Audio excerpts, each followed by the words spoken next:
चलिए इस वाले को देखते हैं। A particle of mass m initially at rest, तो initial velocity is zero, initial momentum is zero, is acted upon by a variable force F for a brief interval of time t. It begins to move with a velocity u after the force stops acting. F versus t graph is shown. U is given by. सो आप किसी object को suppose throw कर रहे हैं। जब throw आप कर रहे हैं, आप उसको किसी brief amount of time of के लिए पुश कर रहे हैं, तो फोर्स लगा रहे हैं, वो फोर्स जो है वो वैरी ऐसे कर रहा है।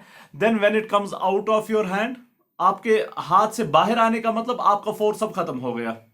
अब उसके बाद it starts moving with a velocity u, तो u हमें बताना है।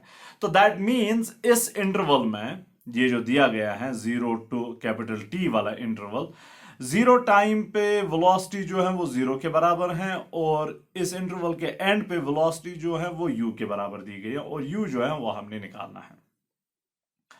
अब फोर्स वर्सेस टाइम ग्राफ दिया हुआ है, so what will do is will find out impulse which is change in momentum, वहां से फाइनल मोमेंटम से फिर हम ये वेलोसिटी देखेंगे किसके बराबर है। अब यहां पर एक बहुत ही इंपॉर्टेंट बात है।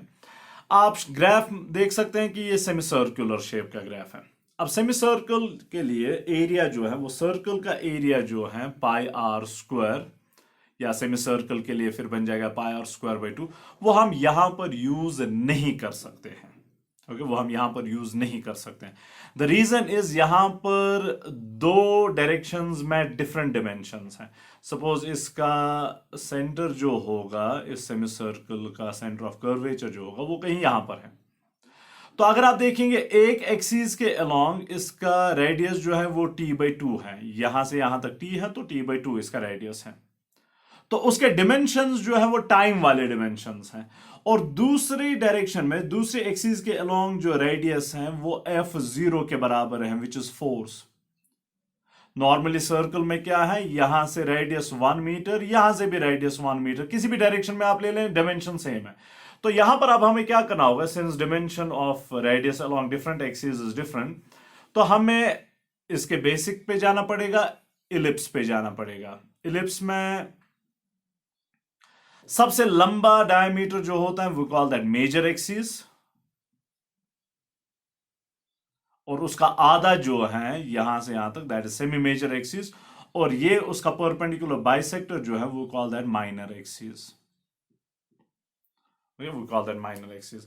अब इसमें सपोज ये जो है सेमी मेजर एक्सिस जो है वो a के बराबर है, और सेमी माइनर एक्सिस जो है वो b के बराबर है।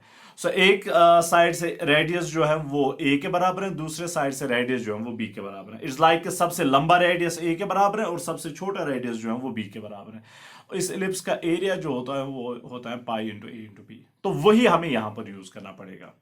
इसमें सिंपल सी बात आपको याद रखनी होगी कि a जो होगा that will be radius along x axis, हमारे केसेस में ये सफिशिएंट रहेगा, ऑल्दो जनरल बात नहीं है। b जो होगा that will be radius along y axis। अब रेडियस along x axis वो t/2 है, और रेडियस along y axis वो f0 है। So we can find out now area. Area मिल गया, वही इंपल्स है, वही चेंज इन मोमेंटम है। तो वो जरा आप देख लेते हैं, वो कहीं कोई वेक्टर साइंस यूज नहीं हुई है तो ये वन डिमेंशनल केस होना चाहिए ना। Impulse I which is change in momentum pf minus pi is equal to area under the curve। अब पाई सेमी सर्कल है तो π/2, ओके।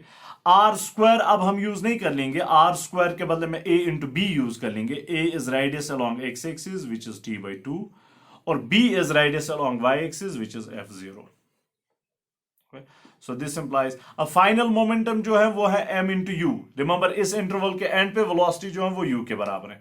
इनिशियल मोमेंटम 0 के बराबर है, क्योंकि इनिशियली इट्स एट रेस्ट, ये रहा initially it's at rest, is equal to ये बन जाएगा यहां से pi t f0 divided by 4। This implies m को आप नीचे लाते हैं तो u is equal to pi f0t divided by 4m।